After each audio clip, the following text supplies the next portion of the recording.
사법 쿠데타의 연원을 거슬러 올라가다 보니까 가장 먼저 맞닥뜨리는 인물이 적어도 내란 정국 안에서는 바로 지기현 부장판사를 떠올리지 않을 수가 없습니다. 그분이 한 역할이 지대하기 때문이겠죠. 네, 보면 뭐 이 조이대에 앞서서 희대의 결정을 한 희대의 판사죠. 그래서 뭐 구속은 날짜 단위가 아니라 뭐 시간 단위로 계산한다는 뭐 법 교과서에도 없는 뭐 논리 가져와가지고 이제 이걸 또 윤석열한테만 적용했잖아요.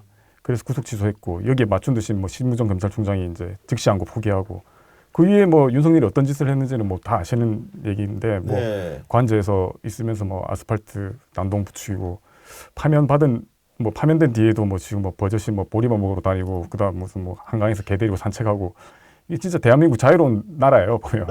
아니 어제 우리 그 구경 기자 라이브에 나온 그 일요신문에도 포착된 그러니까요. 술도 드시고 지하 식당에 술도 아니, 먹고. 저는 제일 의아한 게 그래도 부르면 가는 그 의원들은 도대체 뭔가 아직도 윤석열한테 떨어질 떡고물이 있나 그렇게 의리 있는 사람들은 아니거든요. 이게 진짜 공정과 상식 뭐 흔히 말하는 윤석열 정부에서 말을 했던 이게 그게 맞는지도 좀 의아해요. 왜냐하면 이게 지기현 재판관 뭐 저는 사실 이제 뭐 법적 관행은 잘 모르겠지만 뭐 윤석열 내란 사건 담당하고 있잖아요. 그래서 이제 지금 이제 3차 재판까지 잡혔는데 네. 4월 14일하고 21일 이제 1, 2차 재판하고 그다음에 거의 한 20일 이후에 이제 3차 재판 잡혔어요. 거기 뭐 그리고 이제 앞으로 연말까지 한 달에 한 서너 네. 번 잡혀 있다고 하는데 아까 말씀드렸던 것처럼 이제 법적 관행은 모르지만 여기는 왜 이렇게 오래 걸리냐라고 사람들이 생각할 수도 있어요. 그러니까 그리고 이제 이거 별도로 지금 뭐 검찰이나 뭐 이런 데서 지금 윤석열 부부 공천 개입 의혹 사건, 뭐 도이치모터스 주가 조작 사건 이런 거 지금 10개 넘는 사건 수사 중이라서요. 맞아요. 네. 근데 최근에 뉴스를 보니까 뭐 이게 대선 전에 영향을 줄 수 있기 때문에 윤석열 부부를 소환 조사하기 어렵다라는 이야기가 나오더라고요. 그래서 아니 이재명 사건이야말로 대선에 가장 큰 영향을 주는 사건인데 그거는 속도전을 하고 이 사람들은 지금 뭐 대선에 영향을 준다고 안 하려고 한다는 게 이런 말이 또 흘러나온다는 것 자체가 도대체 이게 뭔가라는 생각이 또 한 번 하게 됩니다.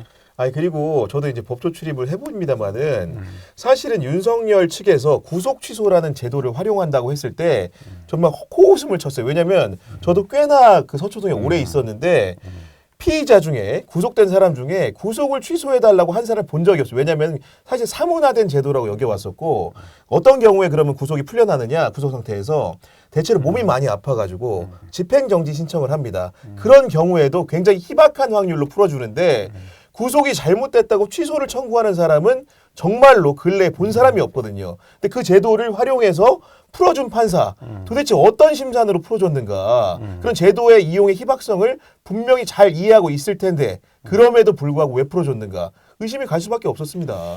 그 뭐 정말 아프면 풀어준다는데 윤석열이 아프긴 하죠 정신이. 네, 과대망상이 뭐 어마어마하니까. 근데 이제 저도 지기현 저 사람은 무슨 생각으로 했나 좀 막 이것저것 찾아봤는데 본인이 이제 원래 관종이다. 그래서 예전에 보니까 어디 방송에 뭐 모자 뒤집어 쓰고 나와서 뭐였죠?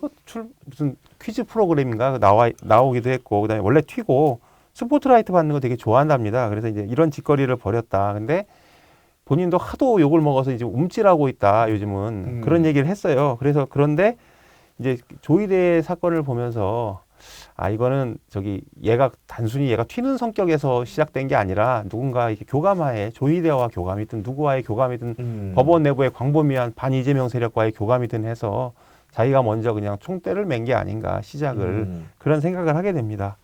아니 그리고 윤석열 피고인으로 재판받는 절차에 대한 문제도 제기가 되는 건데 전직 대통령 박근혜든 이명박이든 간에 법정 촬영을 다 허가해서 우리 국민들이 그래도 볼 수 있게 해주고 알 권리를 충족시켰는데 유독 윤석열을 향해서만 첫 재판 때 공개를 안 합니다. 그렇죠. 이제 법정 촬영을 불허했는데 이제 이 논란이 커지니까 이 지기현 판사가 이제 한 변명도 이제 어떻게 보면 좀 우스워요. 이게 촬영 신청을 이제 금요일 오후 4시에 했는데 자기는 재판이 있어가지고 7시에 확인했다.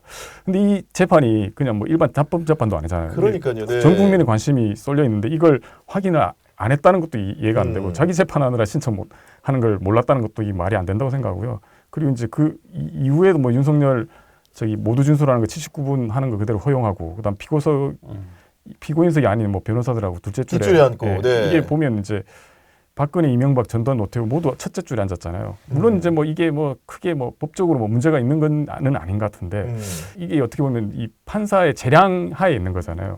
그럼 그 판사가 뭘 하느냐를 보면 이 판사 무슨 생각하는 건지를 알 수 있기 때문에 본인이 이게 윤석열에 대해서는 어느 정도 뭔가를 봐주고 싶다는 생각들이 네. 그런 것들로 표현된 거 아닌가라는 생각이 들고요. 아까 뭐 이용욱 기자가 이야기했지만 본인 튀고 싶다고 했는데 튀고 싶은데 이 촬영하면 자기 얼굴 나올 건데 그 바로 네. 이미 그때는 이제 움찔한 상황이 그래서 되거든요. 2차 때 촬영 때 보면 얼굴이 보면 약간 썩은 얼굴 이렇게 나와 있더라고요. 그러니까 본인이 움찔해 있는 거죠. 그래서 그런 생각 들더라고요. 이 사람이 지금 많이 쫄아 있구나.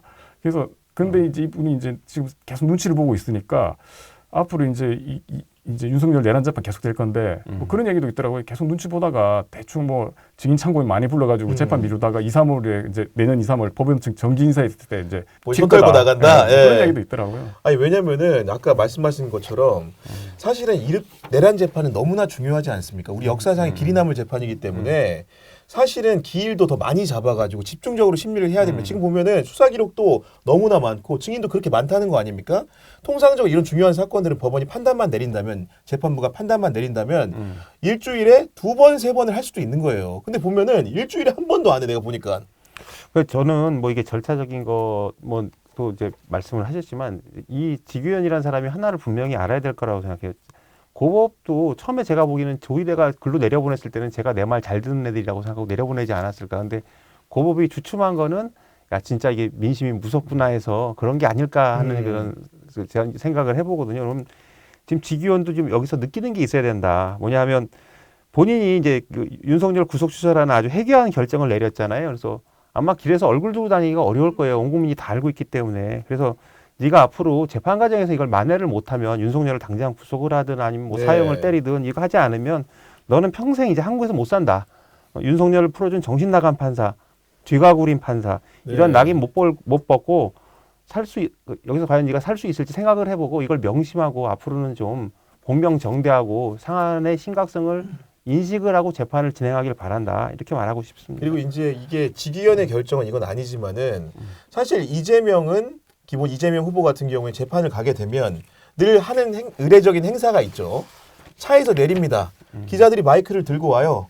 이 재판에 대한 심경을 묻고 답하는 과정을 거칩니다. 근데 윤석열은 차를 타고 지하로 가다 보니까 기자들이 물어볼 수도 없어요.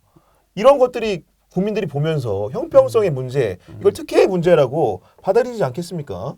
그렇지. 뭐 서울 법원인가요? 그쪽에서 뭐 내놓는 이야기들을 들어보면 이게 과거 대통령하고 형평성에 어긋난다고 이야기하니까 이게 뭐 지금 상황이 좀 심각하고 뭐 신변 보호 네. 위험도 있고 그다음에 뭐 과거 그 두 대통령 같은 경우는 이제 구속된 상태에서 이제 판결을 받으러 왔기 받은 때문에 거고, 이번에 네. 또 다르다고 하는데 이게 뭐 모르겠습니다. 이 법원 사회가 어떤지 모르겠지만 이분들이 진짜 지금 세상이 AI로 변해가고 모든 국민들이 알 것 다 알고 이런데 그거를 그런 식으로 말하면 모두가 그래 맞네라고 이렇게 속아 줄 거라고 생각하는 건지 그런 생각이 들더라고요. 아니, 왜냐면은 검사 윤석열은 지금까지 뭐 대검 중수부, 중앙지검 특수부 있으면서 대한민국에 내돌아야 하는 인물들을 다 소환했을 때 어떻게 했습니까?